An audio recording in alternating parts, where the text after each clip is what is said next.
It's the 2 Minute Hats podcast. Let's talk about it every morning at 8:30 a.m. and also on Wednesday it's the midweek service at 6:30 p.m. You can also join our Facebook group on Facebook podcast with the most. We got Tony Mays and Lavelle Salter. It's the 2 Minute Hats podcast. Let's talk about it.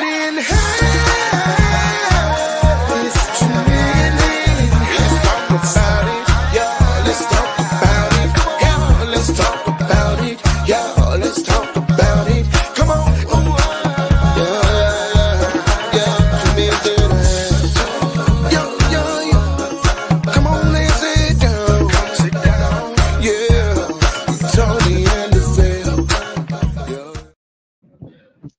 What it do, my good people? Happy Wednesday evening. Man, we have a special show for you guys today, man. And y'all give it up. I ain't like Lavelle. I ain't gonna finna play all these sound effects, but y'all give it up for my guest co-host today, the girl herself, Miss Clock That T herself, Queen Watkins. Hey. Look, she gonna help me today. Hey, look, I'm giving y'all a forewarning. She is introducing the topic. It's a good one. I'm forewarning y'all. So don't. I'm telling you right now. Don't blame me, cause she gonna be doing it herself. Clock it. We're gonna clock it. We got to. I can't take her, man. I really can't take her. I can't do it. But we got a very special guest today, man. All the way from ATL, man. I got my girl, K. Marie. She is coming on in a minute. And I just want to take this time, man, before I bring her to the stage, just to say that this is my little cousin. I got a lot of cousins. I got a lot of cousins. This is my little cousin, man, and she is doing her thing. She took it upon herself to make a change in her life. To make a change in her life a few years ago. And I'm pretty sure, we'll get into it with her, I'm pretty sure that, that was pretty scary for her to kind of jump in there and kind of do that. But she took a chance, man, on herself, gambled on herself, and moved to ATL, man, to kind of restart her life, so to speak, or give her life a kickstart, a boost. And so, man, without further ado, man, let me bring my girl to the stage, Miss Keisha K. Marie Spencer. Yeah, y'all give it up for my girl. Hype me up. So, I know we got a lot to talk about today. I know. So, one of the things is, but before, actually, let me just go ahead on and ask this question first before we get into the move to ATL. Who is K. Marie? To be honest, it's layers. First and foremost, I am a child of God. Okay. That's for the saints to let y'all know. But I'm a mother. I'm a servant, just by just in my spirit. And so Everything that I do with a servant's heart. I started like growing up wanting to be an educator. Mm-hmm. And so that has been like a role in every level of my life, is to be able to educate people, inspire them, help them grow. And so that's why I know that K. Marie, Keisha K. Marie Spencer is definitely a servant. And so everything that I do as a work of God, and, to figure out how to utilize the gifts and talents that he blessed me with to share that joy with the world. Oh, guess what, Queen? I done found the veil sound effects. Uh-oh.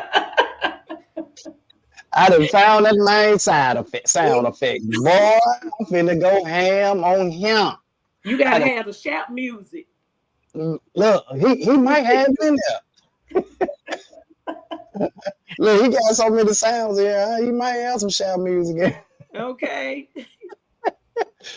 So there are layers to K Marie, and I've kind of witnessed this. When I tell you, when you told me you was, because I'm moving to ATL, and I was like, ATL, man, what made you really want to do that in my mind? But then I saw you get out there, and then you like just went crazy.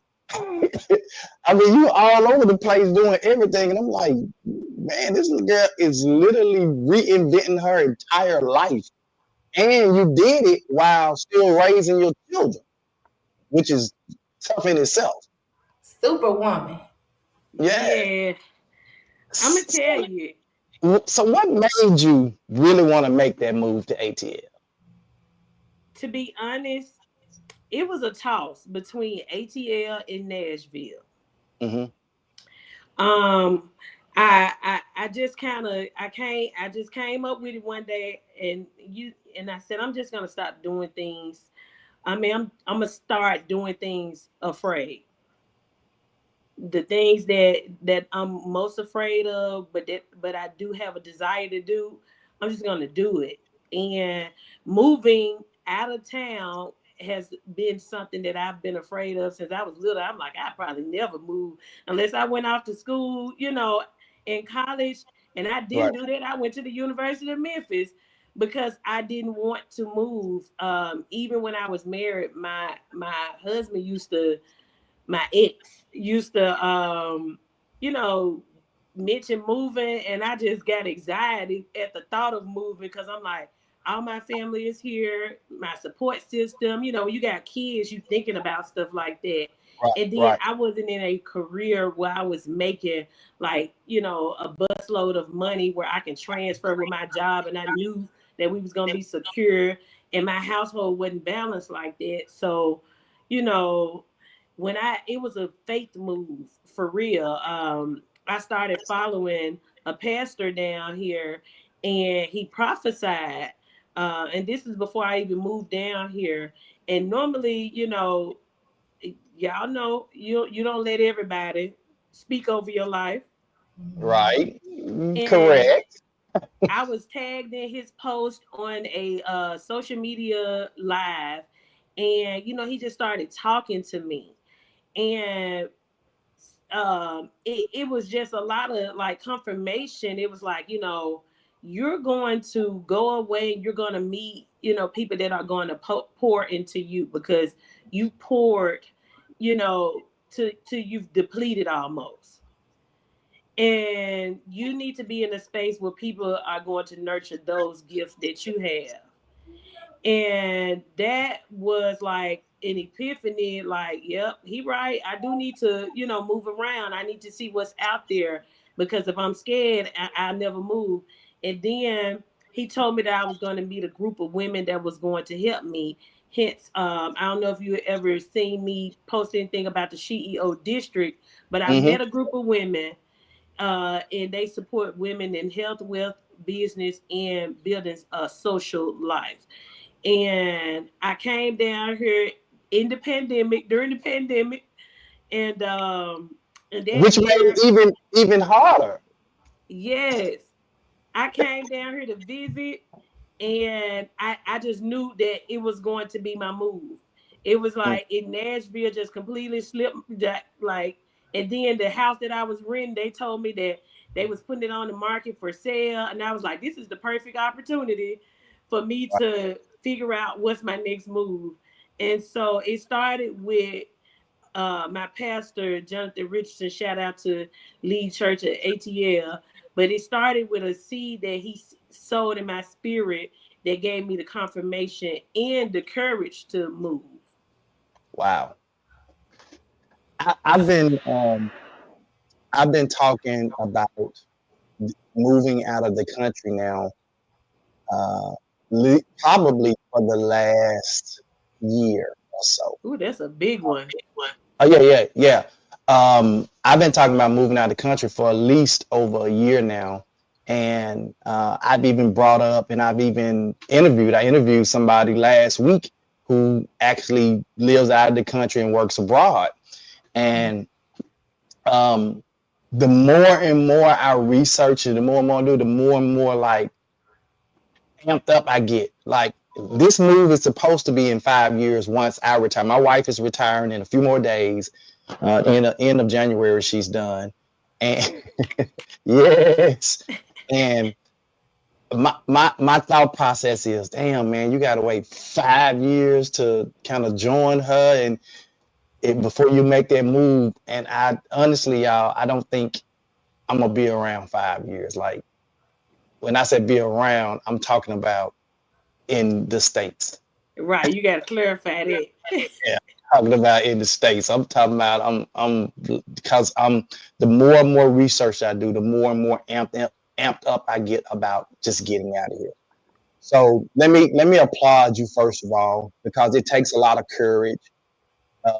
Again, you being a single mother, you know, having children and saying, I'm gonna uproot my life, move to another city where I don't really have the support system like that. But because God, I have favored God, and this godly man has planted this seed and sown this seed over me and prayed over and prophesied to me that I'm gonna take this leap of faith and I'm gonna go.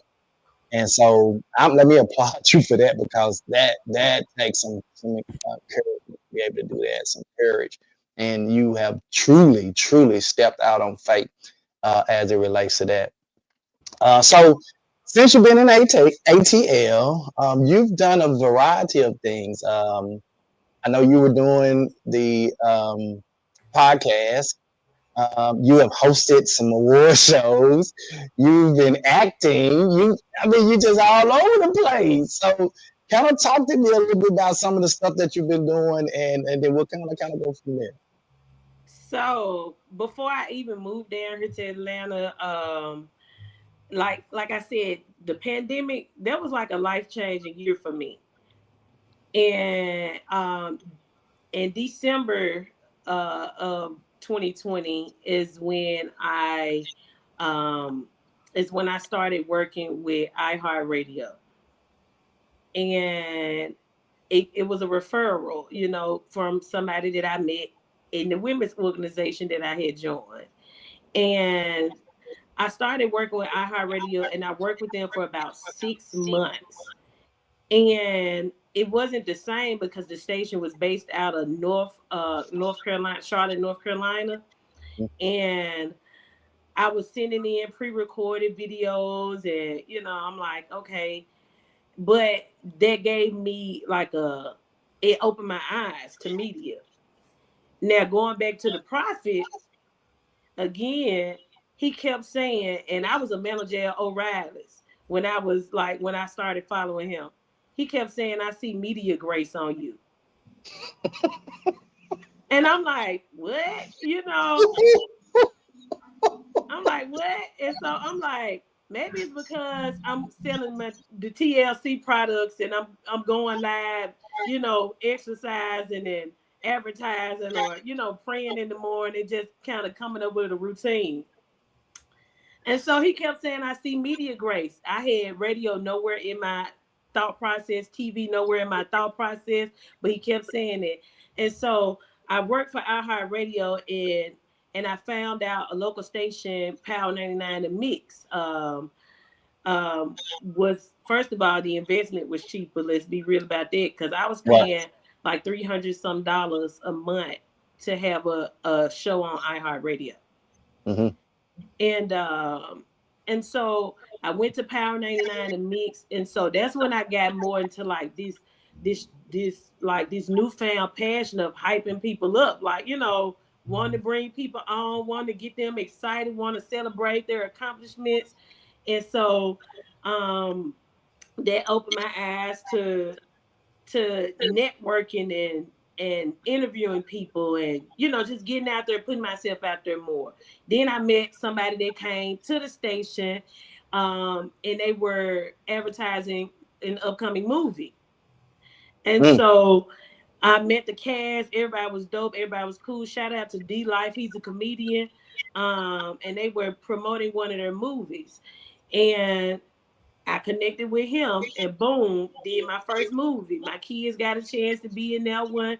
It was fun. It was funny. It was a comedy. It was like a horror comedy movie. So y'all check out the April movie. It's on YouTube, but it's funny. But it was just like things started happening. Then, in the midst of all that, I wrote 3 books. I'm in 2 Amazon best-selling anthologies, and I have my own book, which is called "What's My Assignment: The Journey to Discovering Your Purpose," because I'm a certified master life coach. So I started doing my business before I even got into this media, and so I'm like, okay, I'm gonna be a life coach. I'm talking about fitness. I'm talking about all this. That was my goal as far as business. Right. Media, marketing, all that was not in my foresight.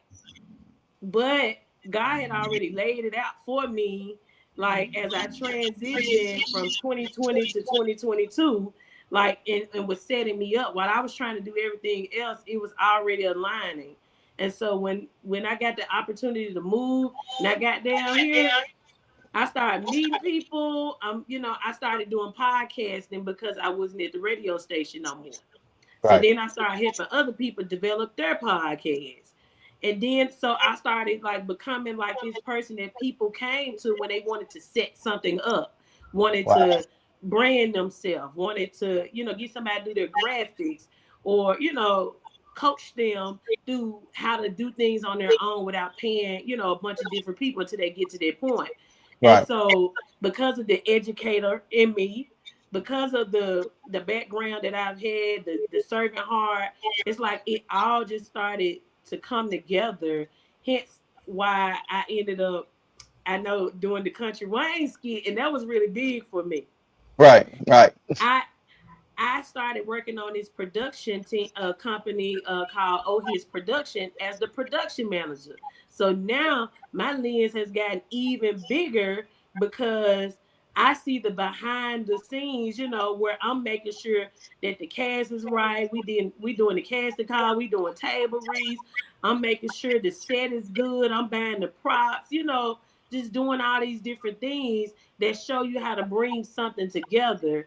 And so in that, I met a lot of different people. And so although I want to continue the acting career, I know that I'm not as flexible to be out here and be a starving actress.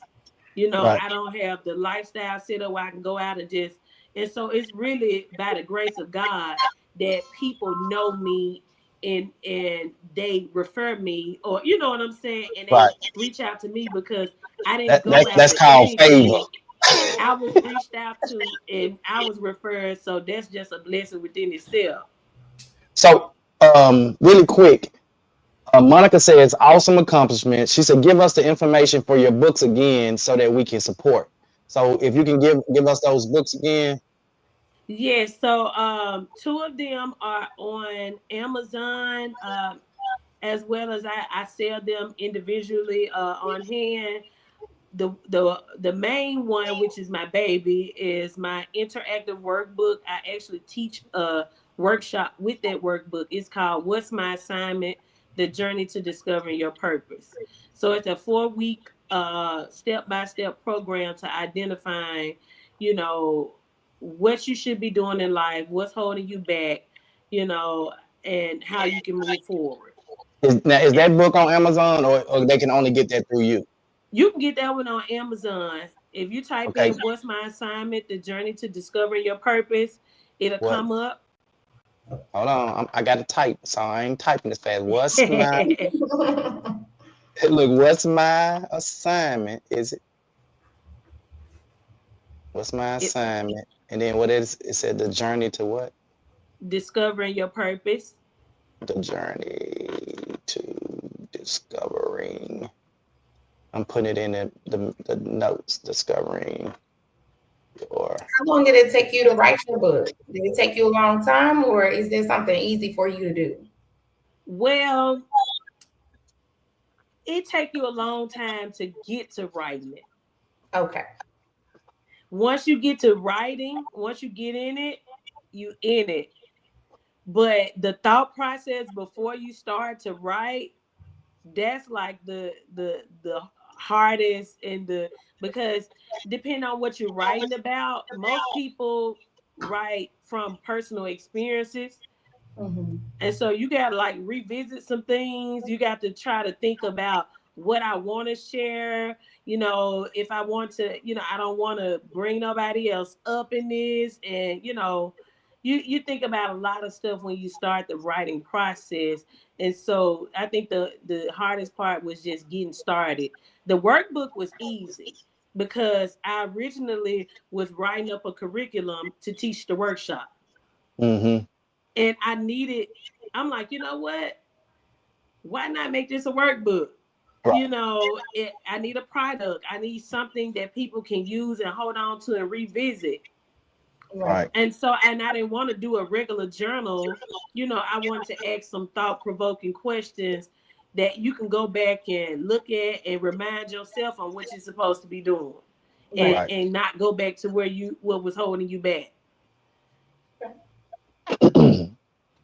So was you able to find it? No, I just put it in the message, Okay, the comments for everybody to see. The people that gotcha. they can, if they wanted to get it, they can go on there and get it. And that's on Amazon. Look at this on this on Amazon. Hey, hey, hey. It's on my website too. I don't know why I ain't say that. www.hypemeupkmarie.com. And website www.hypemeupk. All that's spelled, all that's run together, right? Hypemeupkmarie.com. All right, y'all. So y'all can. I know one time I put a website on here. Um, when I put it in the comments, not Amazon. Facebook tried to block it for some reason, but they're not blocking yours. So great. Okay. That's that I favor. appreciate the That's favor. that favor. Look. All right. So since you've been in ATL, you mentioned that you've done a movie and a couple of Country Wayne skit. I know that was huge. That Country Wayne, because Country Wayne is like then blew up so crazy right now. What what what made you really want to pursue the actressing part of once you got there and was it somebody introduced you? I know you said that some people came on your show that was part of a movie, the cast, and so was that something that kind of prompted you, or was that something you always wanted to do? That's something that I've always wanted to do. But if I'm being honest, I was never confident enough to put myself out there to do it. Okay, gotcha. Like I growing up, like even when I was in school, when I was teaching, like I wanted to create the outlines for the plays and all of that. Like and I would give the kids their lines, and I found joy in that, like creating a production. And so I'm very confident with coaching somebody else, But not but doing it yourself. when when it's my turn, when it come down to saying, oh, you got to audition for something, and the fear of rejection, or start just thinking about comparing yourself, and just not knowing if you're going to be good enough. I think that was something that kept me from pursuing that earlier, and coming here to Atlanta, being around so many different people. Like I met so many different celebrities down here, to the point where somebody had to tell me, stop saying that you met the celebrities. You are one of the celebrities. Like, and I'm like, I can't think like that. My bank account don't make me feel like that. Like, Right. and so, you know, but it was this guy, he said, he was like, no, you that's why you're so comfortable in the room. That's why people gravitate towards you. You're Mm-hmm. not coming around like a groupie. You're coming around as an equal. Right. And that's you know what people respect about you and how you move and how you operate. And so, you know, again, me in my own head looking at it like, man, I'm not in the position, like, you know, and I'm like, I didn't even want to go out and audition to act, because I'm like, man, I gotta get my hair did, I gotta do this, I gotta do that, I gotta be ready. And then when I started sitting in on casting calls, I'm like, shoot, people just come like church. They just come as you are. Like, you Yeah. know, because you never know what you get casted for. You can Right. come and you can be auditioning for one thing, and then they like, no, Now you you need came to in play this that drunk personality. wino over there. Yeah, I need you to do this. Yeah. That's ironic that you talk about how people just kind of gravitate to you in the room, and because that's something that, and I don't know if that's a part of our family thing, but I think that our family dynamic is just like that. You know, on both sides of my family, on my mother's side of the family and my dad's side of the family, both sides of the family are like that, where people just naturally gravitate towards us. It's you know, people who travel with us, and when we go out of the country in different places, they was like, y'all be acting like y'all just know everybody. It was like we Cause don't know y'all be people. having a good time. People just come up the other side. I don't care. I could be in the line at the grocery store, and somebody just randomly start talking to me, like, and I'd be like, yeah, and then you know we engaged in a whole conversation, and my kids They be done like, told you their whole life story. yeah, and it's like people just do that, and I don't care wherever we travel, we never really feel like strangers because when the people gravitate to us. And my kids always say, y'all talk to anybody. And I was like, it's Yep, just that's just that's the what way it mine is. say too. Monica says, Keisha, you have always had a pleasant, bubbly personality and beautiful smile with those deep dimples. Keep encouraging. We need to stay consistent and the money will come. Yeah, yeah. Thank Uh, you. so and I hear how you know you really start to kind of really find yourself and come into your own and start to really gravitate or just kind of move um on the scene, so to speak. And so where were there any role models that you looked up to, whether in business, whether since you've been in Atlanta, getting into media, doing the podcasting, doing the acting? Are there any people that you kind of look up to or role models, so to speak? Um, And you better say now. I really hate that question. I ain't gonna say hate, but I really don't like the question, because I'm inspired by so many people, Right. you know. But if I was to say, like, as far as inspiration that I study, Mm-hmm. um, so as far as radio, I really used to enjoy Angela Yee, and the X Yee and all of that. I just love how she used to carry her, you know, carry herself. And so Breakfast Club is like one of my That's why I'm morning too. Yeah. shows.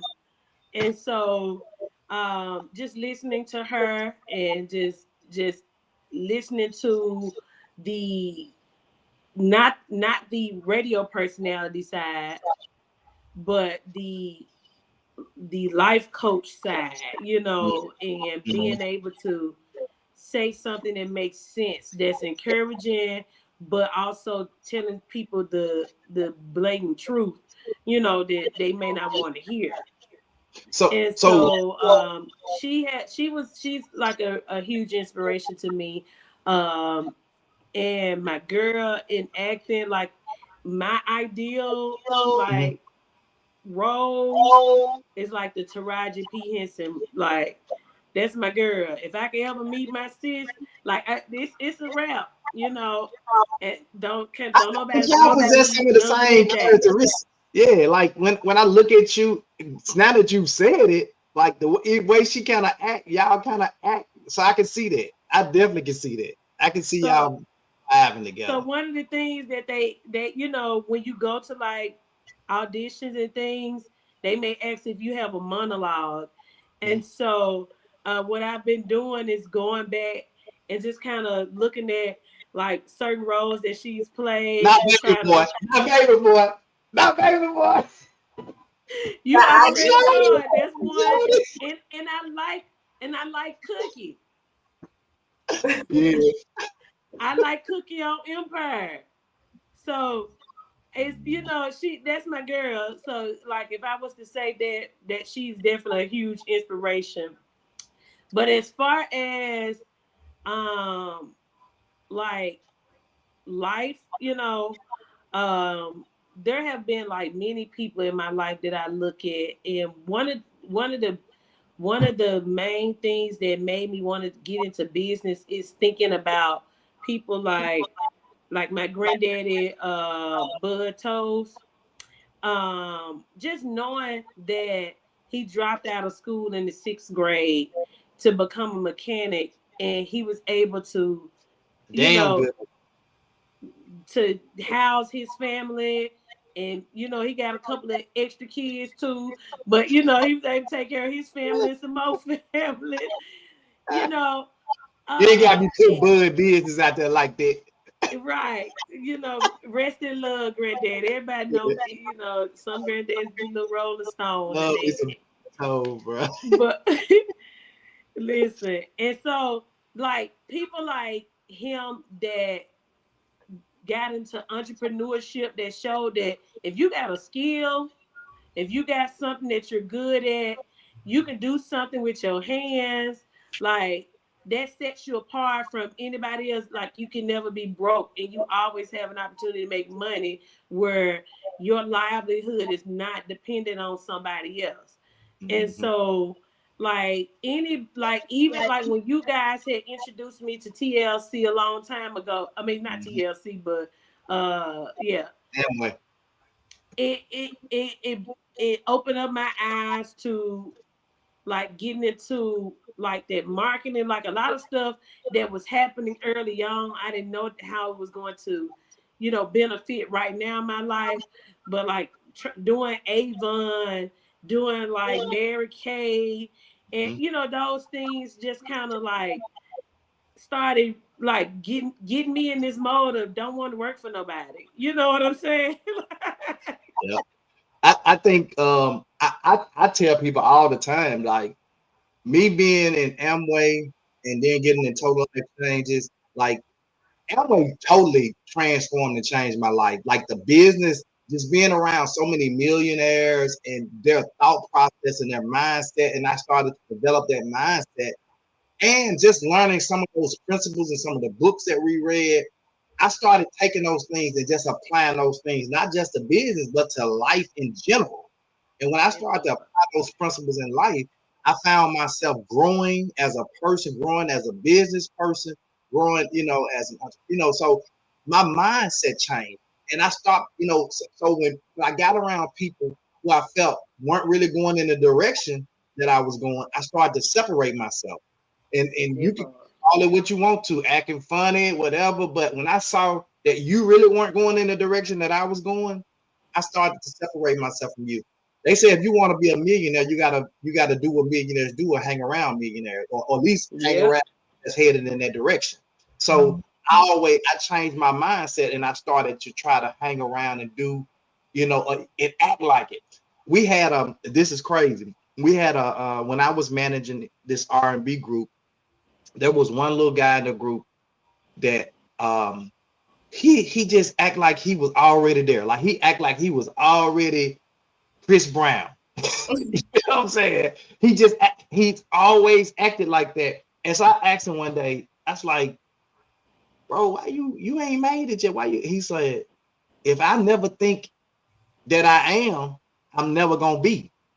And he was like, if I don't think I ain't shit, no, everybody else gonna think I ain't shit. But if I think I'm somebody, you know, and I was like, okay, I got it. So from that point, from that I never really questioned how he rolled or how he moved, even though I could see, like, on the surface, I saw him out doing, you know, flogging, like he had all this, but behind the scenes, I saw the struggle. You know what I'm saying? Right. I never talked about the struggle because on the surface, he was doing what he wanted to do, you know, and that life, he's never worked a job because of it. So you got that mindset. Yeah. It's I feel it though. I feel what he was saying. Yeah. Because like truth be told, like last year in May. Last year in May.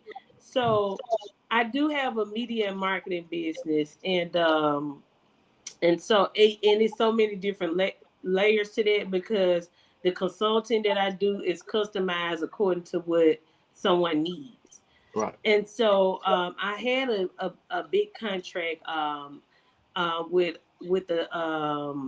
the guy that I met working part-time in his tax office. And so, you know, finding out all the other things that I do and what I was doing in my business, he offered me a full-time contracting position to run his center, which is a co-working space. And so I was the executive director, as well as the marketing specialist and the property manager over the office spaces that were leased. And that position taught me a lot. um, but it put me in a position to meet a lot of people while I was hosting these networking events. And so um I was around millionaires, like, you know, all the time, you know, and I was around people that were building and hungry all the time. So the energy was different amongst the crowd of people that I was around. Yep. But after that, last year, you know, my contract ended, and I was like devastated because he ended my contract and it was kind of random. And you know, I believe that he thought that the systems were in place enough where it can run on autopilot. Right. And you know, that's neither here nor there, because you know, people, you know, recognize, you know, once you're not there anymore, like what you were doing. At first, he may have not been able to understand the impact of what I was doing, but after I left, you can kind of see, because he's having to fill in those gaps with multiple people. Right. And it's costing I him was more now. without income for about almost 2.5 months. And so when I did get a job, um, I was like trying to catch up on the main bills. Right. Because if it wasn't for my business, I wouldn't have had no gas, no nothing in between that time. So that's how I was surviving. My business was allowing me, the few clients that I was working with was allowing me to be able to get back and forth, to, you know, do what I need to do, keep my internet on, keep my phone on, keep my lights on, you know, things like that. But I ain't gonna say I wasn't scared that the people weren't gonna come get my vehicle, you know. But in the midst of that, even though I was transparent about that journey, I still was operating in the level that I had made it to, you know, regardless of what my circumstances was looking like. You know, I'm still showing up at the events, put me something together, fix my face up, and thank God I can do hair, because I can do my own hair, you know. And so I it would take everything You in me wasn't to you wasn't looking like what you was going through. Come on now. And that's why I said I feel the little dude because I'm like, shoot, I got to still walk in the building like, right. you know. Yeah. Own So, it. so check this out. What is the one thing, and I know we got to get to the topic, but what is the one thing that drives you to pursue your dream? Man, it may sound cliche, but my kids, like, I want to show them that it can be done. Right. You know what I'm saying? Not because I want to go out and buy them fancy stuff and do all that, but I want to show them that hard work, dedication, self motivation. Like, if you want it, you got to go out here and get it. And there are no excuses. The longer you sit on it and wait on somebody to give it to you, you're gonna be Right. sitting, waiting, thinking and mad. And Right. so they're my biggest like motivation and inspiration, because even the move to put them in a different environment where they were around a diverse community of children, and to see kids that operate differently, you can be yourself, it's just the pressure of being like your peers is not on them while they're here. Right. So, like, everything that I've done thus far has been for them, to show them something different, to give them a different type of life, and to help them be better than me. Right. Right. Okay. Um, that's good. That's real good. What advice would you give someone who came to you and said, "Keisha, you know what? I really want to be an actor, actress. I want to have my own podcast show. I want to have my own digital marketing company." Like, what advice would you give somebody who came to you, or just say, "Hey, I want to do these"? The advice that I would give is, something I had to give myself. And that's to, like, when you want to do something, make sure that you truly have a heart for it. Mhm. Because if you don't, you're gonna jump on the next thing. Mhm. If at first it don't succeed, you're not gonna try again. You just gonna move on and you're gonna drop it. And don't get me wrong, you have to do some things like that to just kind of see if that's for you or not. But if you truly want to do something, you got to be all in. And so you're gonna have to know there's gonna be some sacrifices. Like, there are times, like, throughout the week, on weekdays, I may not go to bed till 2 o'clock in the morning, and still got to get up at right when my alarm go off at 6 a.m. Yeah. But that's just that's the reality of it. Like you were saying earlier, like, everybody that's great and successful got a story of the journey. Right. And so if you're not ready for the journey, like, don't waste your time like really pursuing it, like, unless it's just a filler to see how it feels to you. Yeah. Exactly. I Yeah. tell people all the time, um, do your research first of all, because sometimes we don't understand what the next person, because we see somebody doing it and it looks glamorous, it looks rewarding, but you don't really know what they're doing on the back. So do your Right. research, find out what that particular niche what that entails before you just sit it. That way you won't have a lot of those jump in, jump out, jump in, jump out. Right. You've done your research and you say, oh, it's gonna really take this. I used to tell people all the time, even with Amway, because people will tell you with multi-level marketing, right?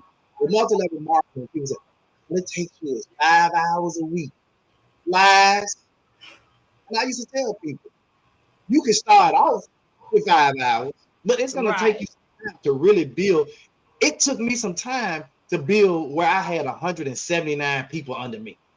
Mhm. That wasn't no 5 hours a week thing. That was Come me on. putting in some time when I got off work. I was putting up that board. I was making appointments. I was going to people's house to show them the business and how it worked, and showing them that, hey, invite some people over to your house, and I come over and show this to them, and then they'll spend. We'll put them under you. That's how I built the network that big, right? Yeah. It wasn't because I sit there and say, well, it's 5. And then not only that, I was educating myself on the business, the process. I was studying those millionaires, listening to those tapes, reading those books, going to those conventions. And guess what? I was broke as shit. I was broke. We were broke doing it. We was finding ways to get to them shows, them conventions. If we had to go in, it was 5 of us sleeping in one hotel room. We got there. We got make it happen. And look, when we showed up at the convention, like you said, Keisha, man, we got them suits on. We were looking like money and broke as shit. Right. And I like what you said. Like people, like the stigma of multi-level marketing, like, you know, you just got to know what you're getting into. But one thing it does do is it trains you how to be a beast. Yep. And so that contributes to a lot of my marketing in my business, like multi-level marketing. If it don't teach you how to do nothing else, you're going to know how to attract your targeted audience. You're going to know what to say, how to say it, you know, and bring it in, because that's you got to. You ain't got no other choice. And most importantly, what you get from that too, though, is you learn how to take the 100 no's to get to the 10 yeses. That part. Because that's business. I don't care what business you have. It might be 1,000 people to tell you, nah, I ain't interested in that. But them 100 people, like me with my bars, it might be 500 people that say, nah, that's too much for me. But it's them 100 people bars that I've created that say, yeah, that I've. Come on, now. We'll come back for another one. Yeah. Hello. And go refer somebody else. You know, so okay. And you're gonna celebrate. You're gonna celebrate that one out of the 100. And so that's what I've learned to do. Because I used to, I'm human. I used to get discouraged, you know. Like I put a lot of things down because it didn't do so well right away. Right. Well, look, this has been awesome, man. I want to thank my little cousin again for just doing a fantastic job of sharing, sharing her testimony. Like, this was truly a testimony and a testament to how, you know, you can uproot your life, man, and still be successful. You just got to do it, though. You got to get out there. You got to step out on faith and go out there and do it. So thank you again, Keisha, for joining us. And now we're going to turn it over to Miss Queen Watkins so she can introduce this topic to us. And Queen, man, got about 20 minutes now. Look, thank y'all for having me on here. I appreciate you, cuz. Thank you, Queen. I'm probably gonna dip out because I got a meeting at 8:30, but I appreciate you so much. It was nice meeting you. Nice meeting you also. Come on, Queen. Come on with it. The topic, y'all. Now the question is, we gonna do questions. I'm learning from y'all. I'm learning. The question is BBWs. What is a BBW? Big black woman. Hey, they in style now. Look, our BBL still in style in 2025. After everything that we've learned about BBLs and the process that we seeing people go through, are they really worth it now? Like, what's the real reason behind this, getting those BBLs and not going out to work out and get the body naturally? What's the real reason behind it? So I'm not going to even just talk about the BBLs. I want to talk about like cosmetically in general. There we go. In general, because and I get I want to do it for myself. But if you're really doing it for yourself and you want to look good for yourself, then that's cool. But is that really truly the reason that a lot of women are getting these enhancements?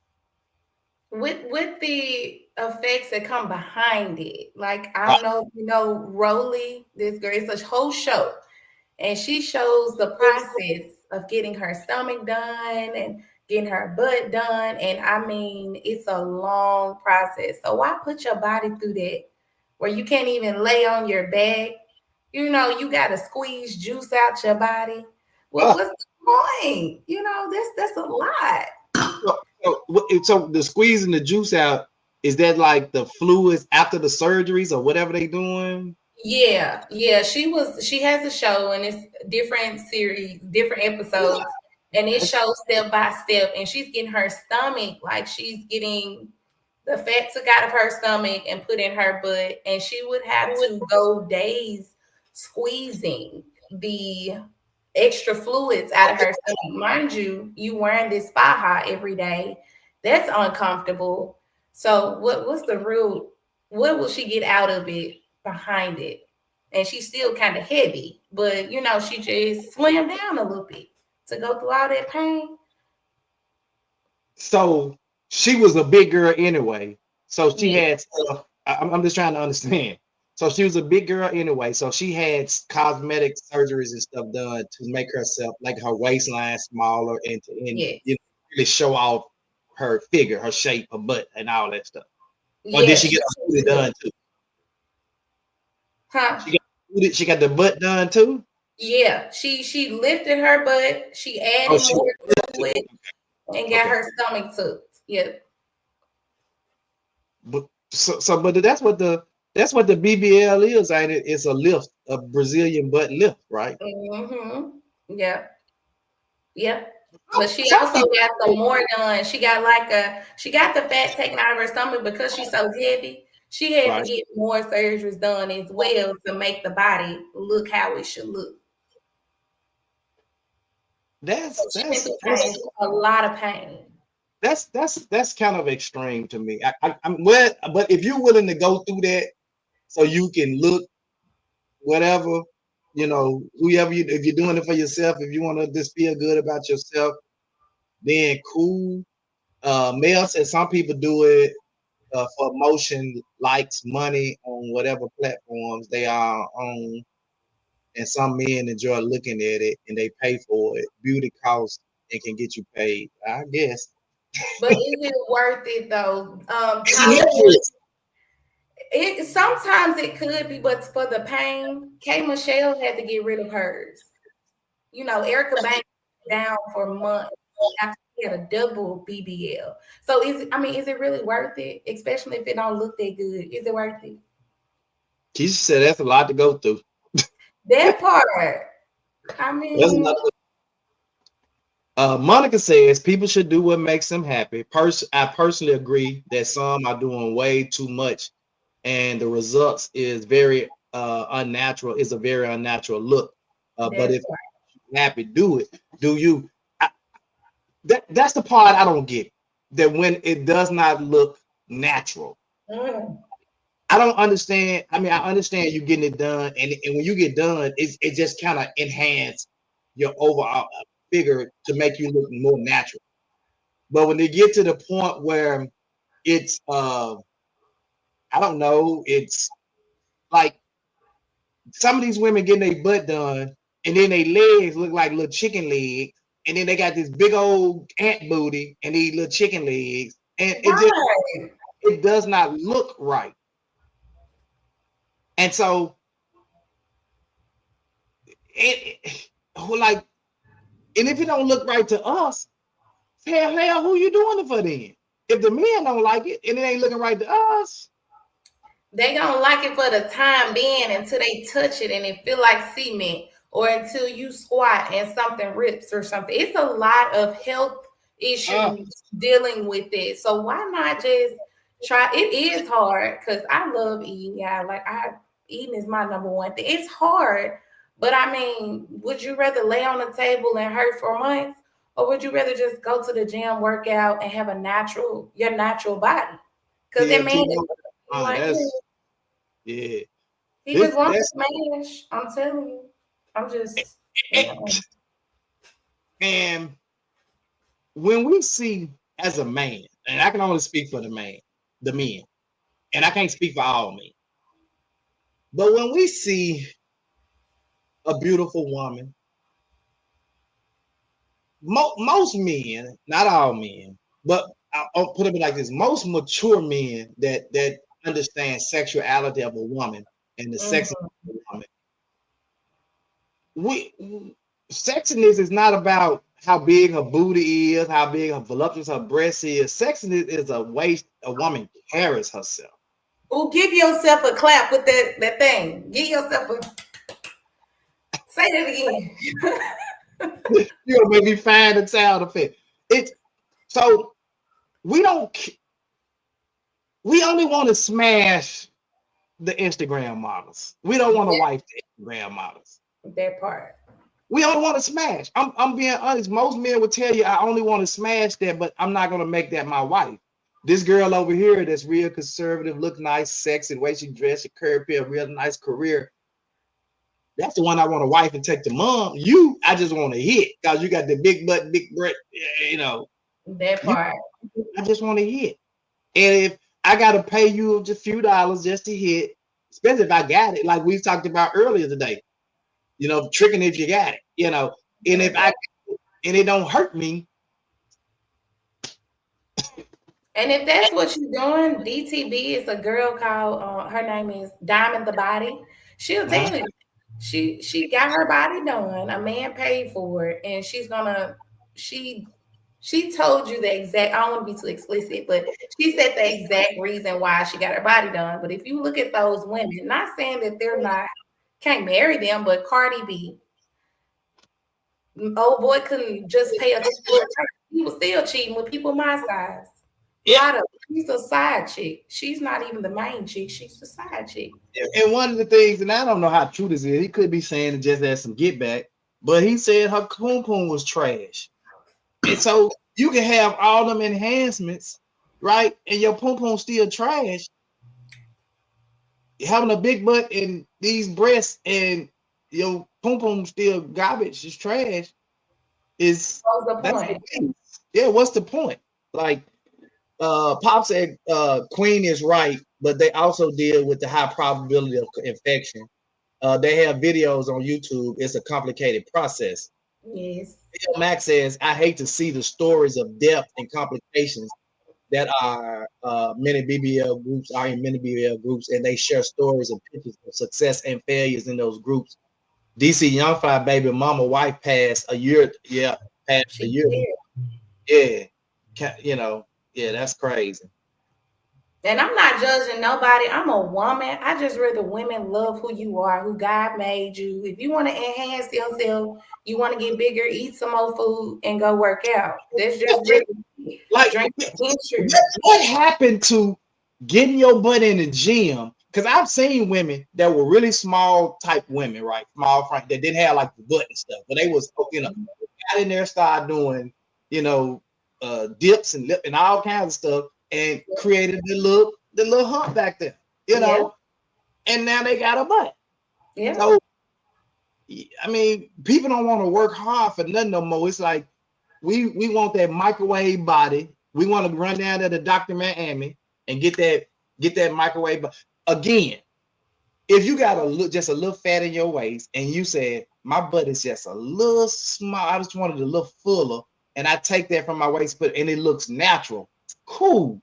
But if you go down there and your butt is 5 times bigger than what it was, and you look like a hot mess now.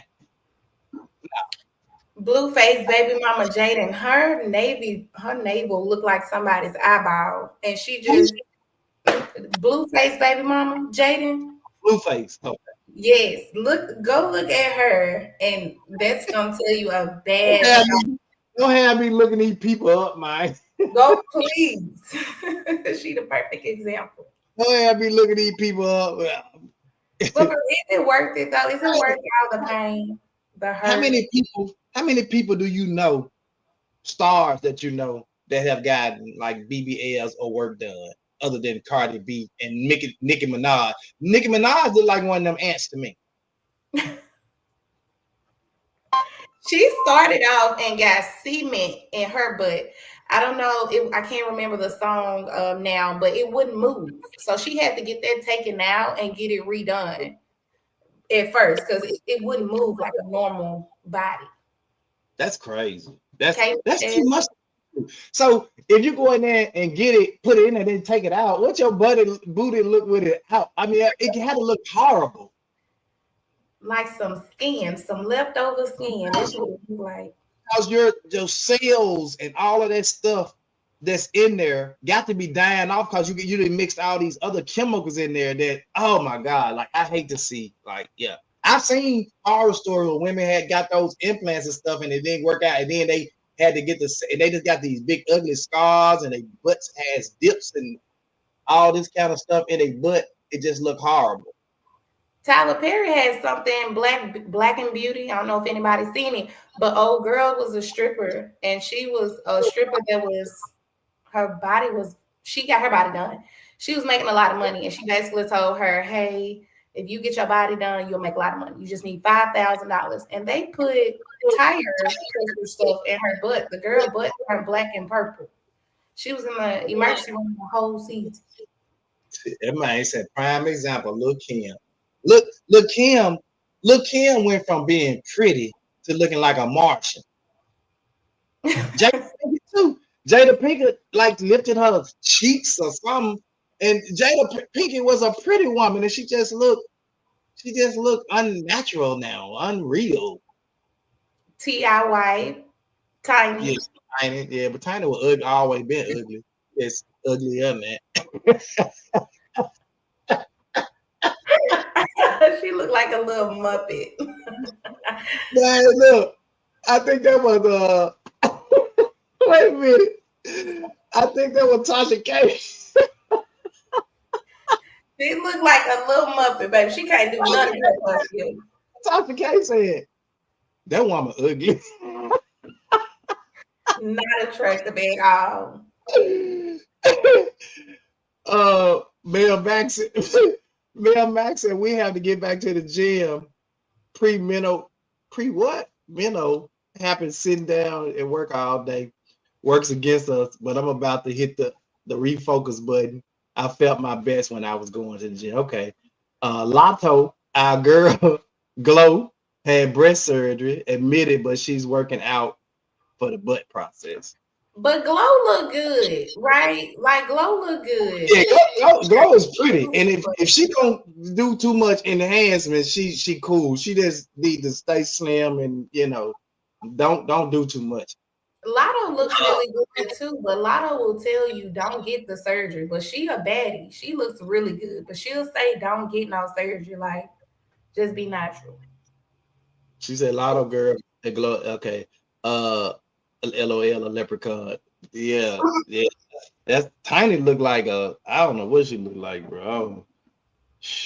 And King, not King. What's the one that the one that's wilding out now? That's King, ain't it? The one that's wilding out. Mm-hmm. He looked like a little leprechaun too. Now let me stop. I ain't taking no negative energy in 2025. I refuse. So I digress. K Michelle is from Memphis. Y'all know she had a surgery. She got really sick and she had to take her butt out. So she real little now. Like she had to take all that mist out of her body. Yep. Well, I don't know what that looks like now though. Flat. Cause that's some healing process. That you got to go through some healing. You got to get your body to start regenerating the natural cells and all of that stuff, man. Like, no. Anyway, that's our time, man. That's a good one. That's a good one, Queen. Man, look.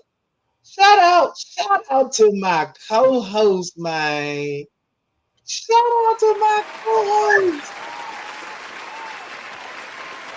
Yeah. Queen Watkins. And so Queen is gonna be sitting in periodically with me on Wednesdays when she can, because Lavelle has a gig on Wednesday evenings now, and we understand you got to get to that money. And so she's gonna be when she can. She gonna sit in, and then we're gonna sometimes we might have some other guest co-hosts to sit in. But thank you so much, Queen, for sitting in and doing such a tremendous job. Thank you. Also, Scottish. I don't want to see the Scottish. So they gonna see it. I don't want to see it. But anyway, y'all, look, man, this has been a tremendous show today, man. We appreciate you guys tuning in. Be sure to join us tomorrow morning, Thursday morning, throwback Thursday morning with Two Men in Hat. Every day, Monday through Friday, 8:30 a.m. and Wednesdays at 6:30 p.m. for our midweek service. Don't let the word midweek service fool you. It's not a church service. It's just a midweek service where we actually get a chance to share and bring people who have their own businesses, doing marvelous things in the community. We like to bring them on and kind of let them share their story. So, Pop said, great job, Queen. I enjoy watching you. Mel said, I was started due to getting groceries, but I enjoyed the second half. Thanks. Go back and look at it. So make sure you guys share this live. Make sure you share it. Make sure you like it, share it, all of this, because we want to make sure that we reach the masses. And share Keisha's story, because her story may be one that resonates with you. It might be something that you've always wanted to do and just never really had that courage to really do so. And so we thank her for being our special guest on today. And again, we will see you guys in the morning at 8:30 a.m. When you want to pray us out, or you want me to do it? Oh Lord, you gonna pray us out. But for real, I wanted to say, I want to thank you and Lavelle for giving me this opportunity. It has been so fun. It's definitely is not a problem at all, but I appreciate y'all. It's a great addition to my social media influence situation. So thank you. It's been a great addition to Two Men in Hats. And one of the highlights of our Monday through Friday service is the 5 minutes of fame of Clock That Tea, man. Because when I tell you be bringing some stuff out, like we be like, me and Lavelle be totally lost on some of this stuff sometimes. What? So we thank you so much for just being a part of the Two Men in Hats podcast. And it can only go up from here, man. We thank you guys so much. We appreciate you. Let us pray. God, we thank you for this day. We thank you for another opportunity. We pray now that you will continue to bless our viewers and listeners, that you will grant them their heart's desire. We pray for Lavelle and his family, Queen and her family, that you will continue to bless them like only you can do, oh God. Then look on me and bless my family, oh God. Give us favor, unmerited favor, oh God. Continue to bless in a special way.